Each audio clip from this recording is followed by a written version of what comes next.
ஈஸியான முறையில் shawarma burger எப்படி செய்யலாம்னு பார்க்கலாம்.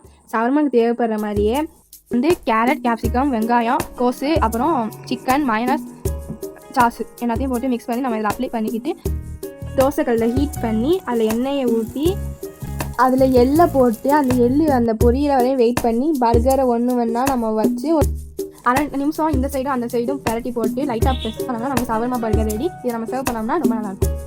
ஈஸியான முறையிலேயே சவர்மா பர்கர் எப்படி செய்யணும்னு பார்த்துக்கோங்க. இதை வீட்டிலேயே செஞ்சு சாப்பிட்டா ரொம்ப நல்லாயிருக்கும். நீங்களும் இதை ஒரு முறை வீட்டில் ட்ரை பண்ணி பார்த்துட்டு கமெண்ட் பண்ணுங்கள். இந்த வீடியோ பிடிச்சிருந்துச்சுன்னா லைக் பண்ணுங்கள், ஷேர் பண்ணுங்கள், சப்ஸ்கிரைப் பண்ணுங்கள்.